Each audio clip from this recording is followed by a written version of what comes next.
Public authority has told us who are the overlords of the UFO, and why are they here right now at this time.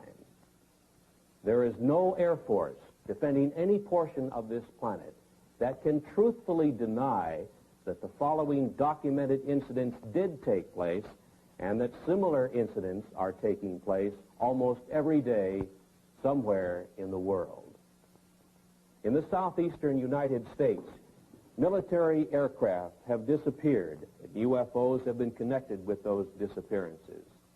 Near Pascagoula, Mississippi, 2 shipyard workers were taken aboard a UFO and given physical examinations.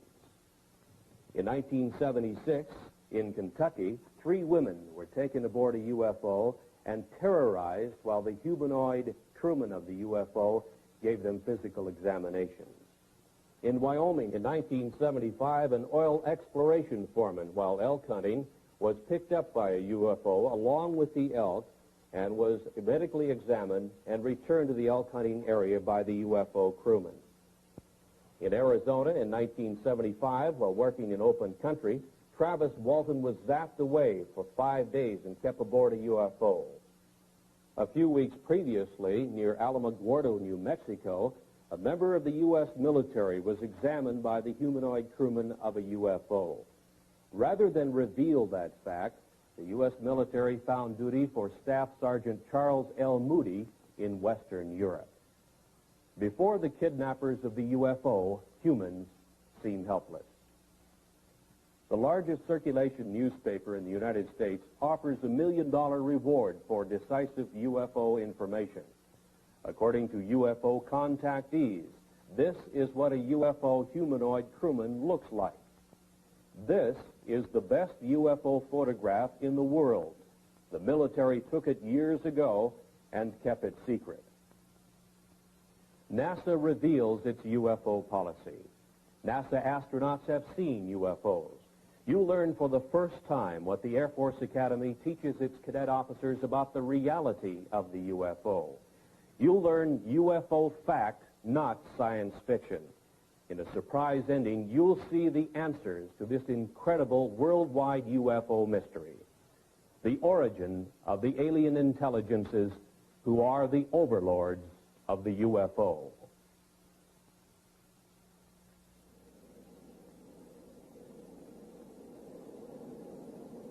You know, Captain, I keep thinking about a real problem, and it's bugging me. What's that? Well, remember the TWA case when Captain Schemmel dived under a UFO and about a dozen passengers got hurt? Boy, I sure do, yeah. Ever think of what that would be like on a 747? Well, I've thought about it, but I don't talk about it too much.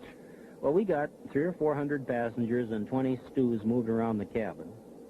Most of the passengers don't keep their seat belts fastened.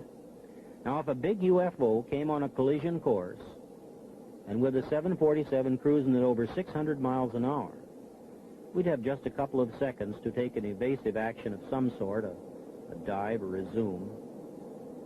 300 people would be smashed around and a lot of them hurt. Some could be even killed. You couldn't tell what would happen in that cabin. Probably panic. Well, panic at the least, but, you know, even if you got control and got down okay, the airlines couldn't hide a thing like that. But the FAA doesn't want to hear about UFOs, and they don't tell us, that's for sure. Now, if we talk about UFOs to the news media, we somehow get blacklisted and our jobs are in jeopardy. As an airlines pilot, no matter how many UFOs I see in the air, I'm not telling anybody about it. In the last half of this century, there has been one mind-boggling giant of a mystery, which has overridden the knowledge gathered by mankind through the ages.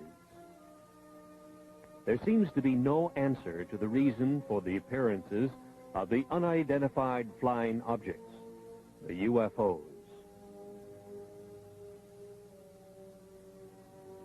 Public opinion pollster George Gallup reports that perhaps 15 million U.S. citizens, scientists, and other responsible observers have seen the so-called flying saucers, the UFOs. Who are the overlords of the UFO? What is their origin and their mission?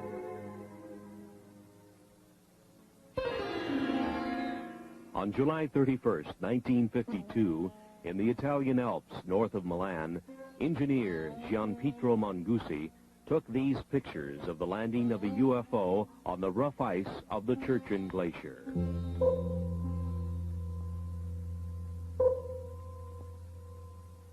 The UFO landing was only 3 minutes in duration. A humanoid in some kind of space suit with equipment on his back emerged from the UFO, walked partway around it, and then re-entered, and Mongusi had the pictures to prove it.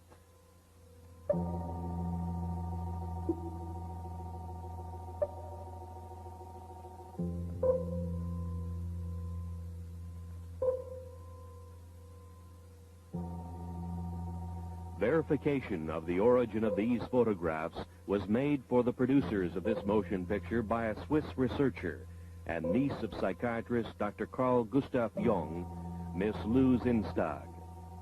Since that time, world newspapers have made note of UFO stories in all degrees, from casual mention to news of an all-out UFO invasion.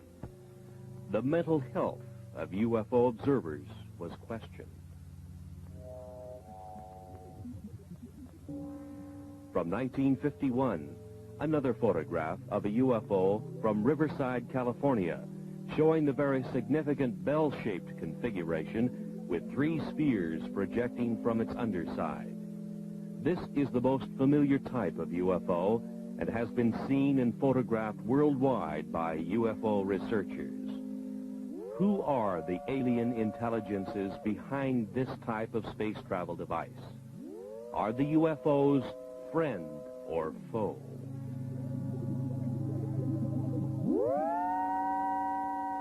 In 1973, another significant UFO picture shows not only the anti-gravity device operational, but also with it is a smaller degravitated sphere under the control of the alien intelligences of the UFO. Who are the overlords of the UFO?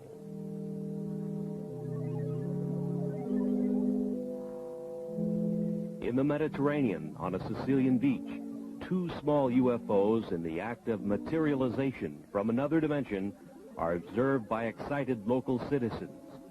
Materialization, a concept far beyond the understanding of modern science, but used by the alien intelligences of the UFO.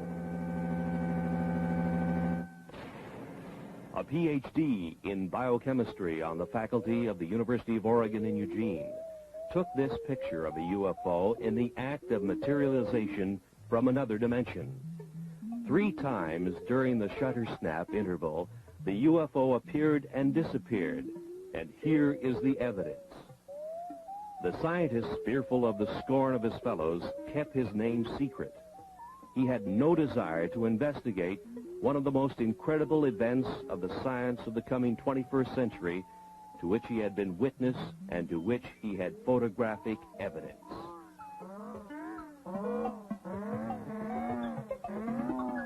Kidnappings have occurred of military jets, people, and automobiles full of people. The military is helpless, and so are the police departments of the world. Where is the origin of the UFOs? UFO Quebec carried this sketch of a UFO humanoid crewman with a map of the star system in the vicinity of Zeta Reticuli, many light years away. This was indicated to UFO contactees Betty and Barney Hill. Is it truth, or is it a cover-up story? 2 UFOs over San Francisco, similar to UFO surveillance stories and photographs to come from every major city in the world. Iron Curtain scientists have stated publicly their feeling not only that UFOs are real, but that they have the same type of experiences which match those published in the Western world. We now reveal the facts of the UFO which couldn't be kept secret. The planet's most incredible unsolved mystery. Despite the cover-up efforts of world governments, a world silenced by fear, and a helpless world military, private scientific investigators all over the planet have contributed to UFO evidence which we now reveal. The UFO, the secret that couldn't be kept, that can no longer be covered up. Mount Rainier in the state of Washington was the area where private pilot businessman Ken Arnold, flying back to his Idaho home, first saw 9 disc-like flying objects on the sunny afternoon of 24 June 1947. They were moving at 1,500 miles an hour, a speed far exceeding anything we could put into the air at the time.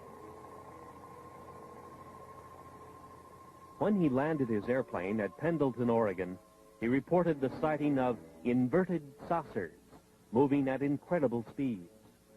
The next day, on the radio news broadcasts and in the newspapers, the story sensationalized the term flying saucers. The previous summer of 1946, a member of the U.S. military encountered a giant UFO in a near-miss aerial situation, and the Air Force kept the threat to air safety secret.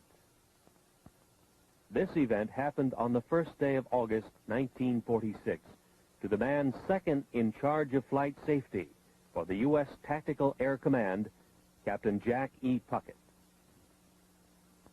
Captain Puckett's UFO encounter occurred about 30 miles from MacDill Air Force Base near Tampa, Florida, where his twin-engine C-47 airplane nearly collided with an airborne object about twice the size of a B-29 bomber, or about 300 feet long. His report further described the UFO as being cigar-shaped or cylindrical, and with what appeared to be glowing portholes. Governmental agencies have not responded to anxious questions from UFO observers. The Federal Aviation Administration has no UFO policy or opinion. The U.S. Air Force says it has aborted its UFO study program. No answer has been publicly given. UFOs still continue to be sighted worldwide.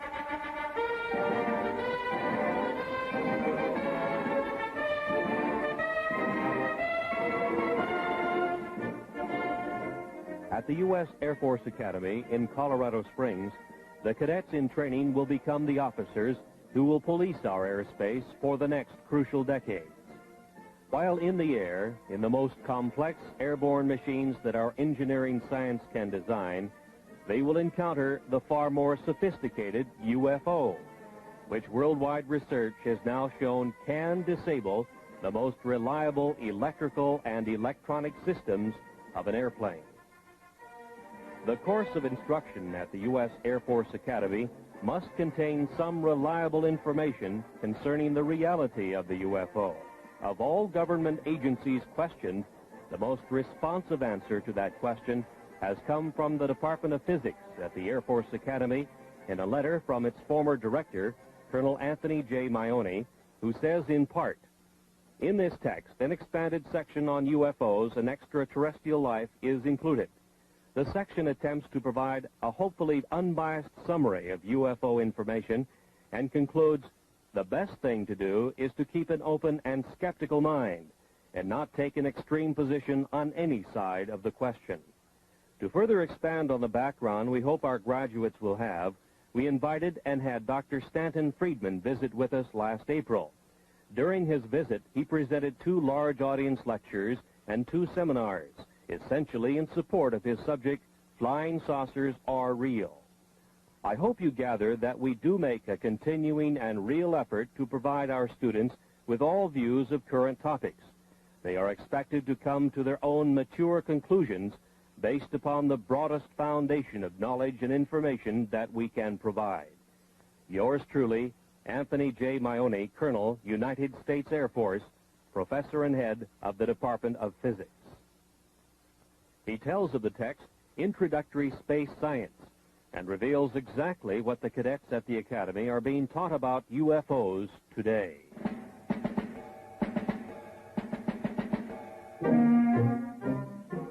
These are are the men who will have to make crucial decisions while in the air when they encounter the incredible UFO. In the past, officers of the air forces of the world were given no instruction or any preparation whatsoever for this mind-chilling experience when they meet the spacecraft of the overlords of the UFO face to face. Nor have our astronauts been given proper instruction.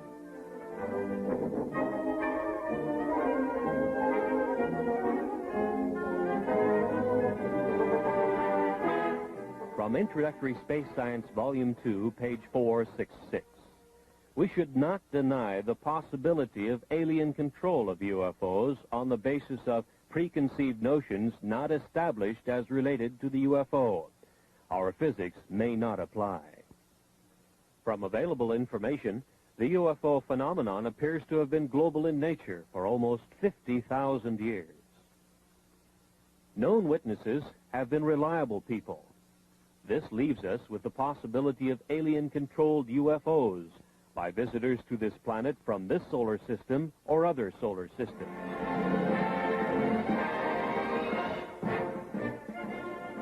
The existence of at least 3 or possibly 4 different groups of aliens, possibly at different stages of development, which implies the existence of intelligent life on the planets in our solar system, or a surprisingly strong interest in Earth by members of other solar systems, the Air Force Academy text admonishes its officers in training to keep an open mind on the baffling subject of unidentified flying objects.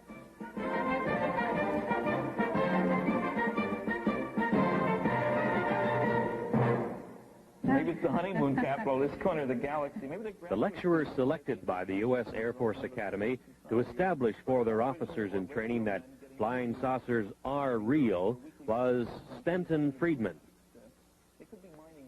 He had been appearing on the lecture circuit in various U.S. colleges as a UFO analyst with a high level of scientific training. Friedman's academic background includes a bachelor's and master's degree in nuclear physics from the University of Chicago. His employment background included much high-level work in space science in the area of fusion rocket research and nuclear-powered aircraft. He was 14 years with such aerospace contractors as TRW Systems, Westinghouse, and General Electric. He says UFOs are the most challenging scientific problem of this or any other age. He made the following statements in public in Seattle, Washington, the home of one of the world's largest aerospace manufacturers, Boeing. The government has never really said what it's been credited as saying, that there are no flying saucers. They really word their press releases very carefully. The press takes it that last step. I think every government in the world has 3 major problems along these lines with regard to UFOs. One, they'd like themselves to figure out how it works, because it makes a great weapons delivery system. It makes anything worth flying look pretty naive by comparison. 2, you'd want to make sure that the other guy doesn't figure out how to duplicate their behavior, because then you have a defense problem. If he's got something that flies like these things, we got a problem because we can't handle it.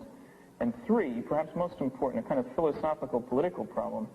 As soon as it becomes obvious to the people on the planet and widely accepted that flying saucers are real and from off the Earth, there's going to be a push for a view of man as Earthlings, the people on this planet. Instead of I'm an American or Russian or Chinese, I'm an Earthling. There is no government that wants its citizens to owe their primary allegiance to the planet as opposed to the country. Nobody wants to give up their power. And you know, all these jokes about take me to your leader, that's wishful thinking. What's funny about those is that there is no leader to be taken to.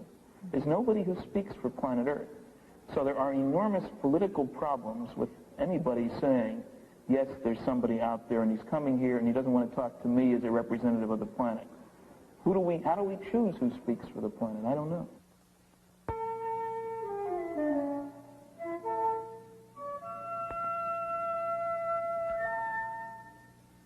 Since the 1950s, it has been easy to point to the millions of suns in space and speculate that somewhere out there is the home of the UFO. That UFOs are spacecraft from some other Earth, orbiting some other sun, just like ours. From a visible sun in the visible universe. Perhaps so, perhaps not. But the UFOs could also be from an invisible dimension, in the invisible portion of the universe, which our science cannot easily detect. Perhaps one or possibly both of these concepts will one day be the explanation of the origin of the UFO. The Air Force Academy text on space science concedes that 2, 3, or even 4 levels of alien intelligences might be involved.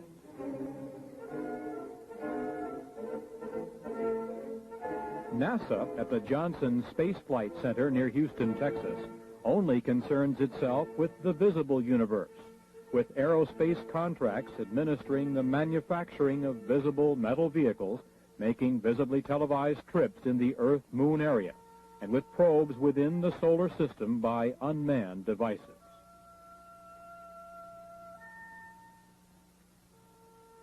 NASA astronauts in their Skylab make a track across the nighttime sky, lit by millions of suns.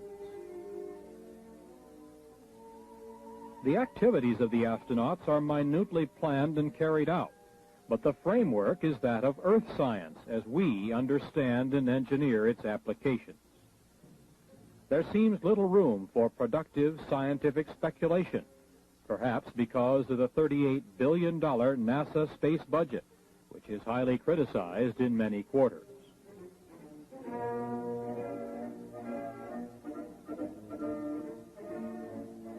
It is difficult to explain why the planners of NASA's space program would refuse to admit the spacecraft capabilities of the alien intelligences who built this device, first seen over the Korean battle area in 1952 and photographed by the U.S. military.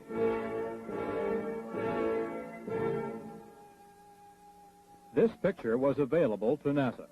Obviously, it is not a picture of anything manufactured by humans on this Earth.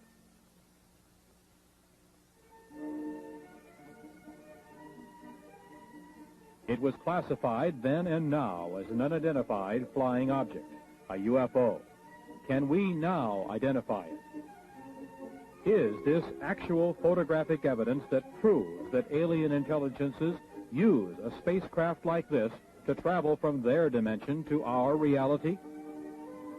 Is a Watergate-type scientific cover-up involved? Let's now examine that possibility.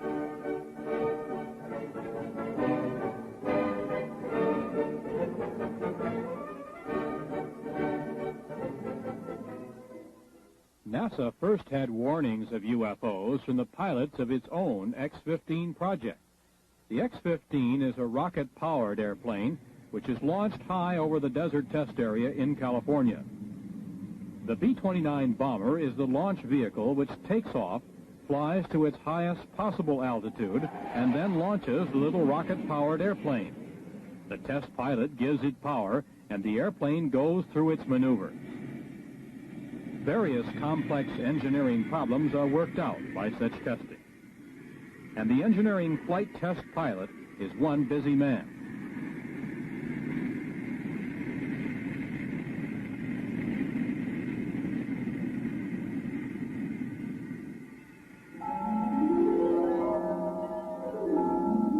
But on May 30th, 1962, test pilot Joe Walton photographed 5 disc-like objects from the X-15 rocket test airplane. The UFOs were very similar to the disc-like objects seen over Mount Rainier 15 years earlier by Ken Arnold. NASA made no public mention of what the discs were, their origin, or any scientific speculation whatsoever about this observance of their X-15 project by intelligences of the UFO. On July 17th of that same year, this time at an altitude of about 58 miles, test pilot Bob White noted that he had UFO company and photographed unexplained objects even closer to his X-15. Across the nation, news headlines state that 26 astronauts have seen and photographed UFOs. The public is puzzled by NASA's silence on the subject. The producers of this motion picture were answered on 2 occasions by high public affairs administrators of NASA, who stated, "It's not in our charter to investigate the UFO."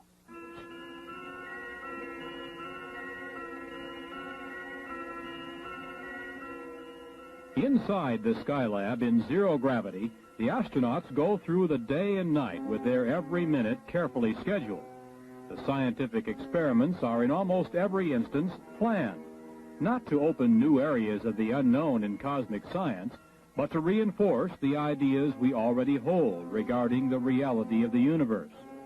Planners have left no time or leeway in which the UFO can be postulated, thought about, or examined.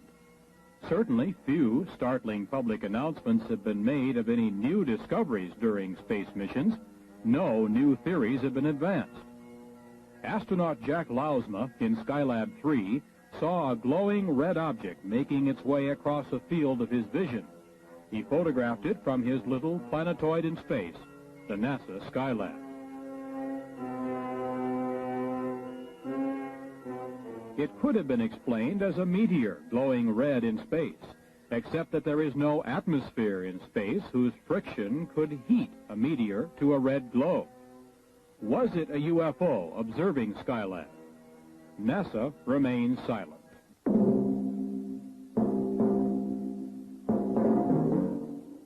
Complex instrument packages such as Explorer 10 vanish in space. Launched on the 25th of March, 1961, it disappeared, although its life expectancy was over 100 years. Perhaps some alien intelligence is examining this complex NASA space device. NORAD cannot find it, and it is not transmitting. It just disappeared.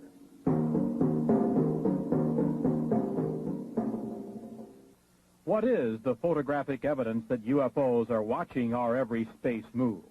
Why is it so hard for the project managers of NASA to accept the reality of the UFO?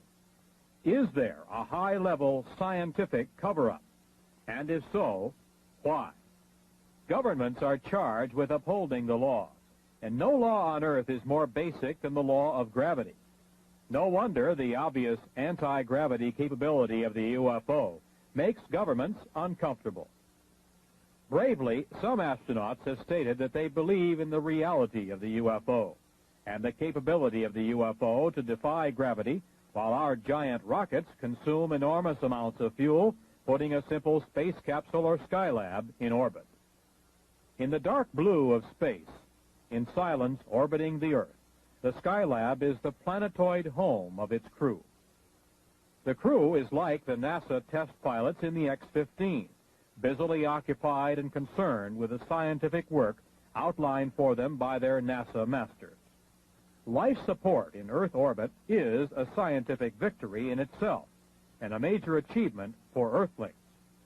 But outside alien intelligences are again observing the progress of man from Earth.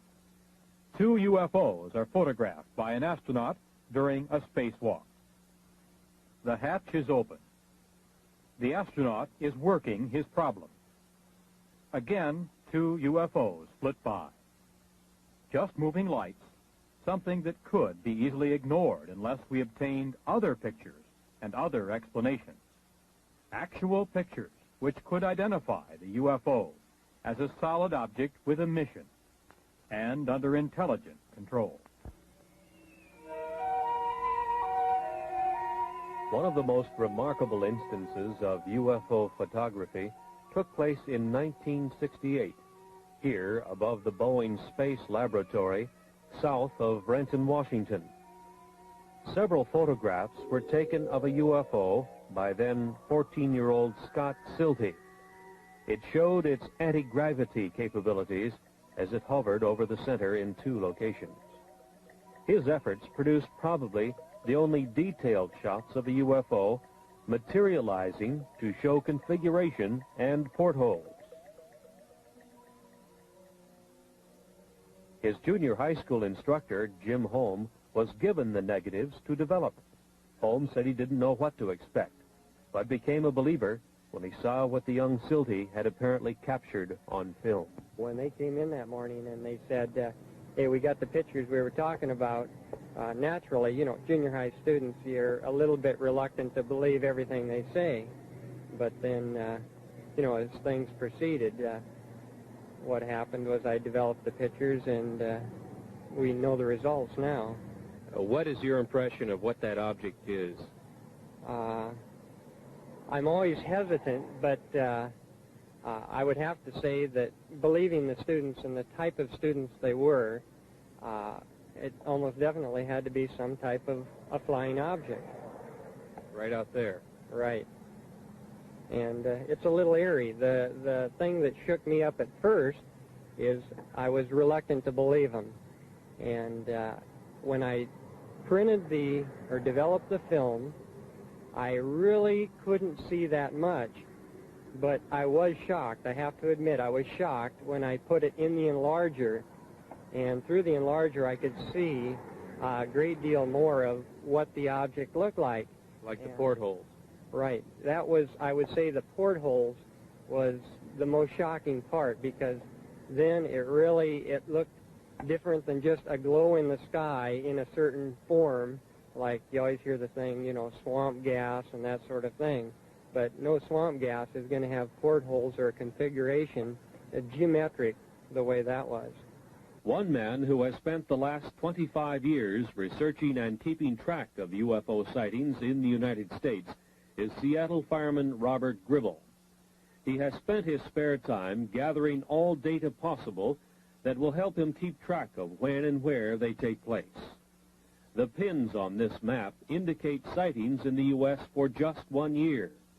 Over the past quarter century, he has come to some conclusions based on the number of sightings he has recorded. We have received and recorded some 30,000 sightings since 1955. Have you noticed any particular patterns that develop in pinpointing the UFO sightings on these maps?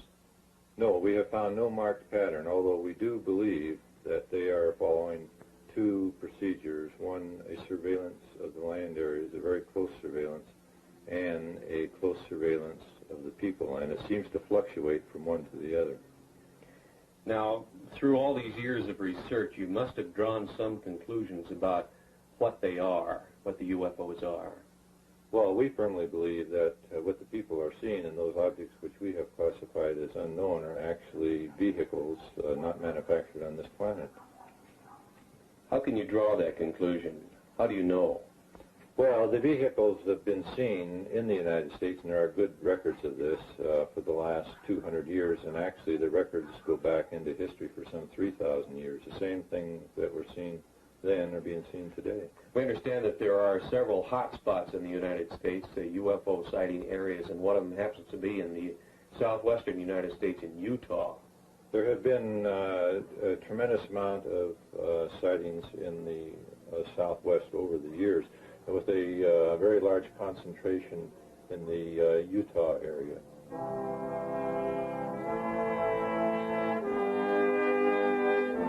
The Canadian UFO Report was one of the initial UFO publications to headline the story of the possibility that much of the early Mormon history tells of a contact with an alien intelligence, the angel Moroni. It opens the possibility that the founder of Mormonism, their prophet Joseph Smith, may have been one of the greatest of UFO contactees.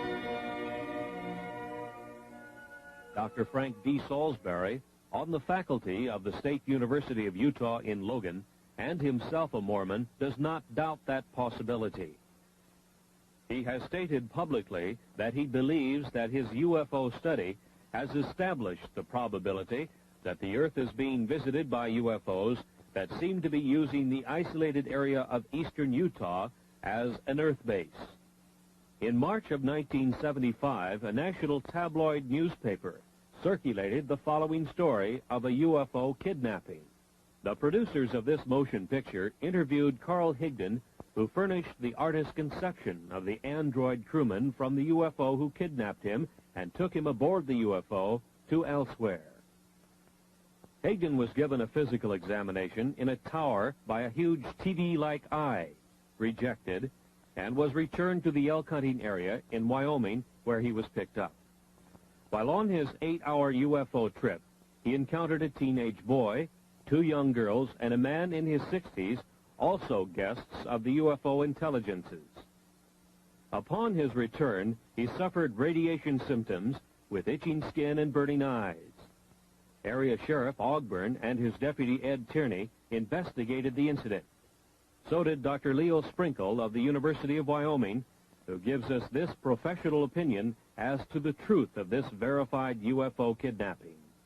To whom it may concern, my impression of Carl Higdon is that he's a man of integrity with average education, but a keen sense of curiosity about the world around him. He's an outdoors man and seems to have developed good skills of estimating size and distance.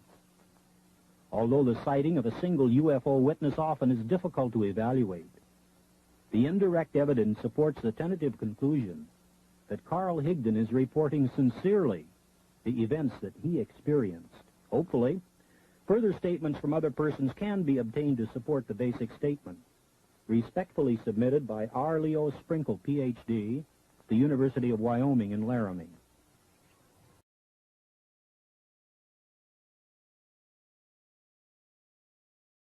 Reached a high level in the November, December, and January period of 1975 and 76, with police departments reporting large cigar-shaped UFOs and other UFO types of spacecraft hovering for days at a time over cities in this area. 5 witnesses working in the open country around Snowflake and Holbrook in northeast Arizona had the most incredible personal UFO experience story to tell and passed lie detector tests in their telling of it before police and psychiatrist witnesses. 22-year-old Travis Walton suddenly disappeared one morning as the group was working in the open country. Dwayne Smith, Kenneth Peterson, Alan Dalis, Mike Rogers, and John Golette were involved in the significant UFO kidnapping incident in which a greenish-blue light originating from a UFO overhead zapped Travis Walton into an invisible dimension from which he returned 5 days later. His brother tells of the incident. He spent 5 days on a UFO, he thinks. Now, there is some small time loss in there. But for all intent and purposes, he spent 5 days on there. He did come in contact with some beings that are human-like, but they weren't human. And he had quite an experience. He said he doesn't remember anything about a blue light in the first encounter last Wednesday. The blue light that they saw, he said, at that instant, he felt like he got hit in the forehead with a baseball bat, and it knocked him out. And he woke up. He was aboard one of the craft. And they never spoke to him. They led him around by the hand. They wouldn't talk to him. They showed him this and that. And when they let him off, he woke up. Did he say they were friendly creatures? Smiled all the time, friendly, never harmed him. They were just as nice as they could be. But there was a total lack of communication, either verbal or mental. And he said that's what made him so upset, that he couldn't speak with them. That's what he was very, very disgusted about that, nervous and just plain disgust, the chance of a lifetime, and they wouldn't cooperate. Obviously, Dwayne, you know your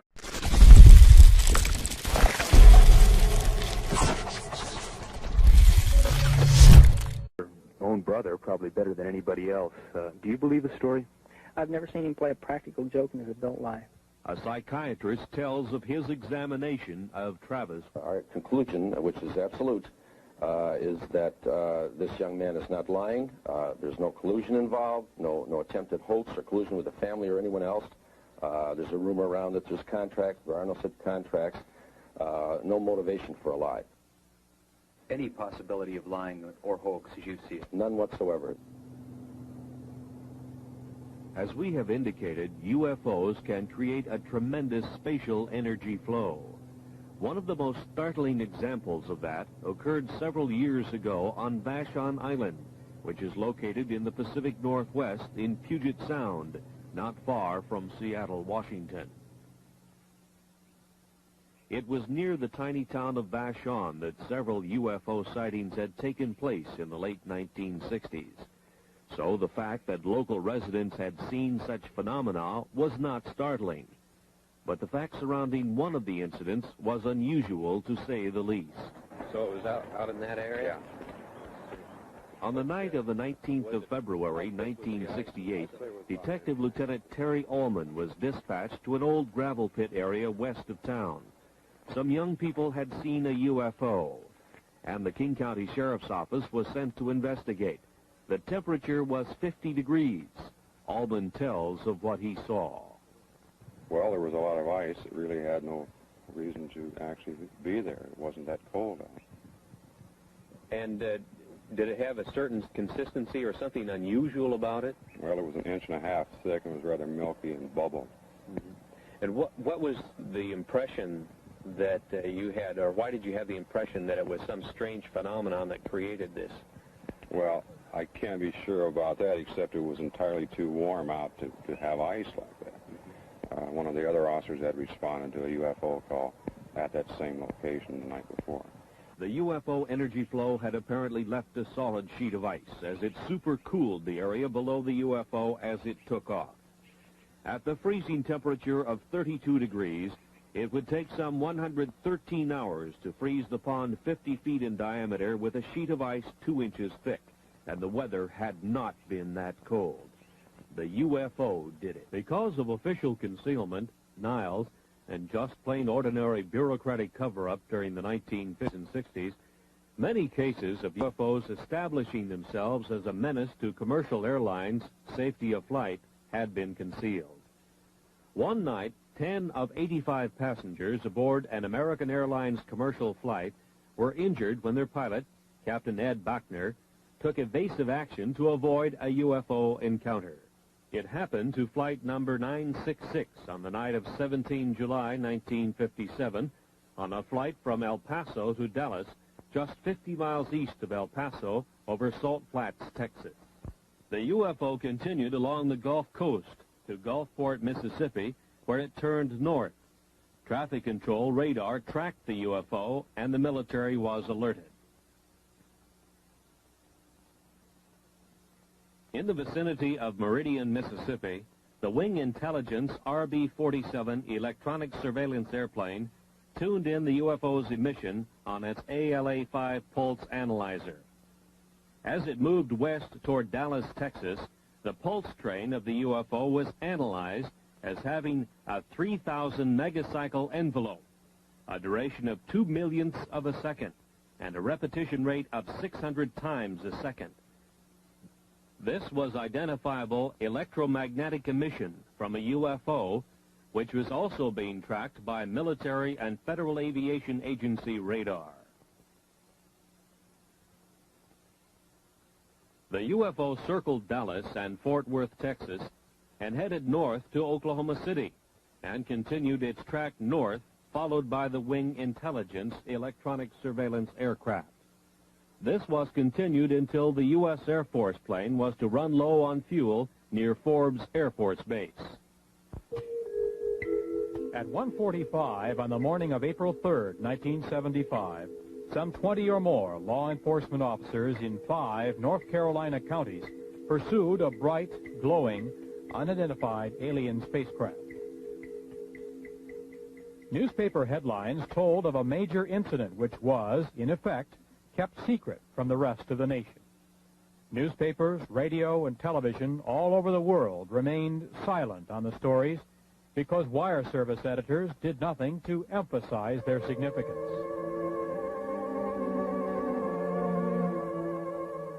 From police descriptions, the artist has been able to draw the lighted V-shaped UFO which appeared.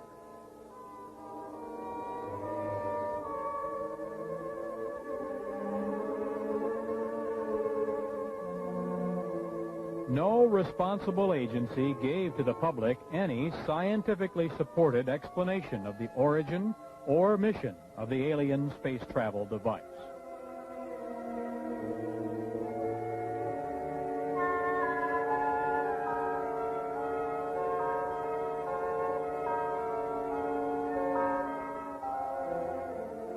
The story was much the same 2.5 years earlier in Pascagoula, Mississippi.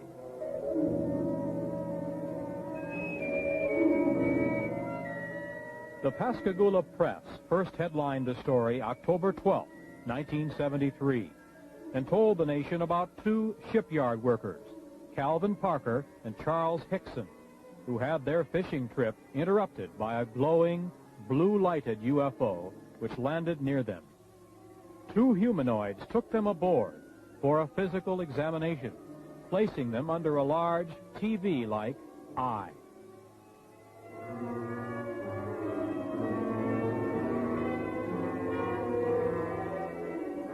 Scientists were quoted as saying that the UFO report was true. NASA was supposed to probe, but didn't. Federal agencies were asked to investigate, but didn't.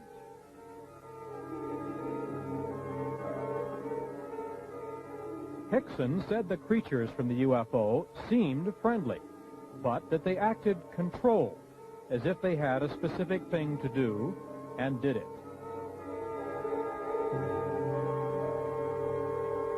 They were about 5 feet high, pale and ghost-like, with crab-like hands and rounded feet. As Hickson and Parker were taken aboard, they suddenly began to float on air, became weightless, and totally helpless.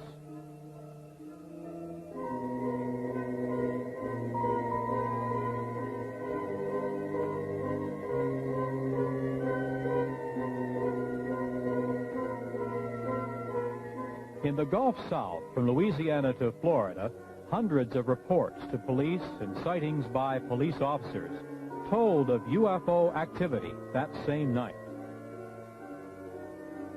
No government agency concerned itself with this UFO kidnapping publicly. Luckily, Hickson and Parker were returned. But what of the kidnapped victims of the UFO intelligences who are not returned? Are the UFOs friend or foe? Or are they conducting a project in which humans become nothing more than guinea pigs? This is serious speculation. Kidnapped victims seem to end up on a missing persons list, and no agency on Earth can locate them. The alien intelligences of the UFO are from somewhere, either in our dimension or from another dimension, which is difficult for anyone to detect. Misunderstanding the complete dominance of man by the UFO intelligences led the city fathers of Ocean Springs on the Gulf Coast to seriously decide to solve the problem by passing a law prohibiting the landing of UFOs in that area. Alderman William F. Dale, Jr. thought the local police should be able to handle it. It almost became a law, but the mayor of Ocean Springs, Tom Stennis, broke the tie vote. He said, "Let's make them welcome." As yet, no world governmental agency has demonstrated the power either to make UFOs welcome or to combat their landings and possible kidnapping. It's obvious that humans are helpless.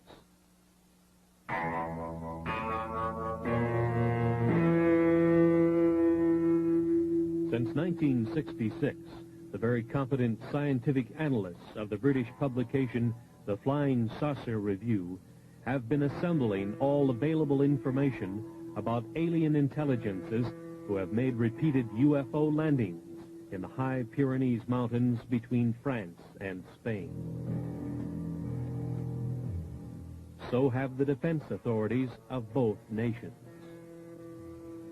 The UMO intelligences claim they come from what we know as Star System Wolf 424, some 14.6 light years from Earth, 90 trillion miles.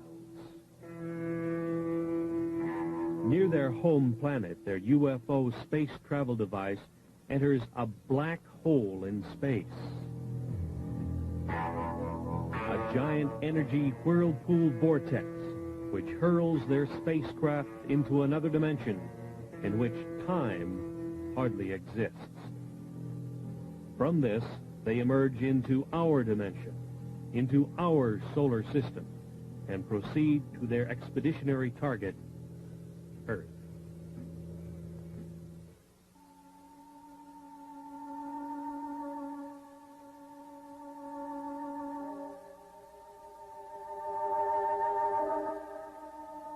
Later, the UMOs were to tell the European investigators that the universe was at least a 10-dimension unity. Perhaps even more, they were not certain. But they knew of and used at least 10 dimensions of reality. Each reality was separate from each of the others. Each of the 10 realities had its own rules of energy manipulation.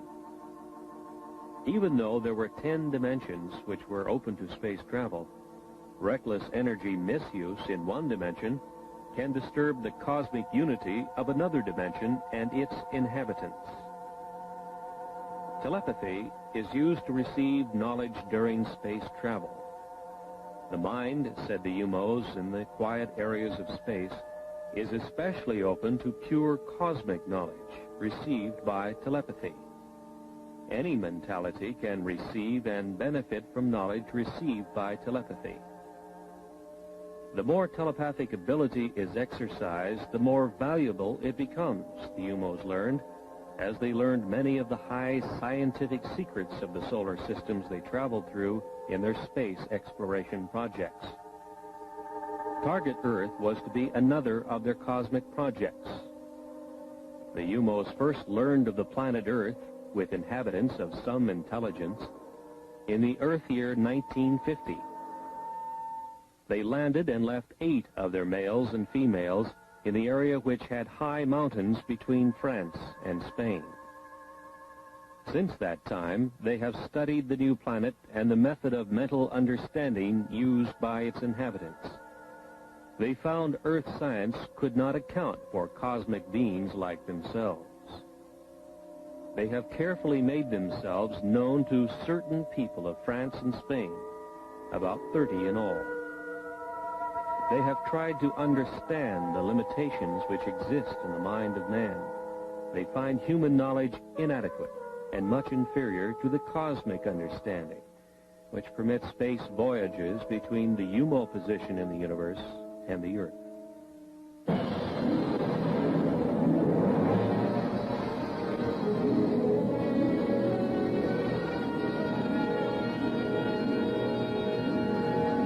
At 800,000 miles, Jupiter looks to the Earth-developed eye like this. To the UMO, perhaps different. Jupiter's moon, Ganymede, is some 8,000 miles away and moves in its orbit. Its diameter, 3,000 miles.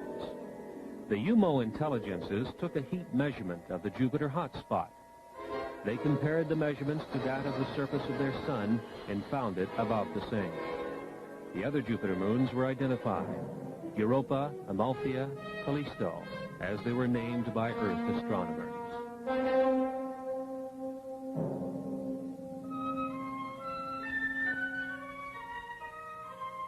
The spacecraft continued to the next solar system checkpoint, also at the same time slowing its rate of travel.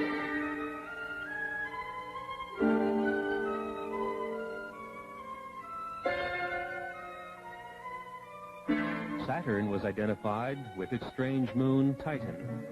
Titan rolled along the equatorial plane of Saturn like a wheel on a road. The UMOs identified its atmosphere, methane. In the vicinity of Saturn, they tuned to the history and the totality of knowledge of the solar system, accumulated since the time the sun was born. Knowledge lost, and knowledge still used, and knowledge to be rediscovered. It was from this Saturn knowledge store that the UMO intelligences learned of humankind's achievements and failures. They learned, too, of the state of development of the plant and animal life and all details of Earth and the other planets. They continued their journey past Saturn, its bright rings shining a dark space blue in the Titan sky.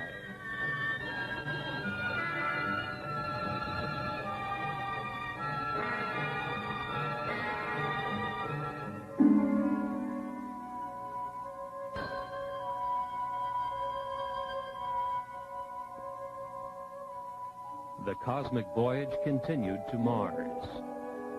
A close look at Mars revealed snow at the base of its mountains of Mitchell. On Mars, with its thin atmosphere and low water vapor content, the snow behaves differently than on mountain peaks on Earth.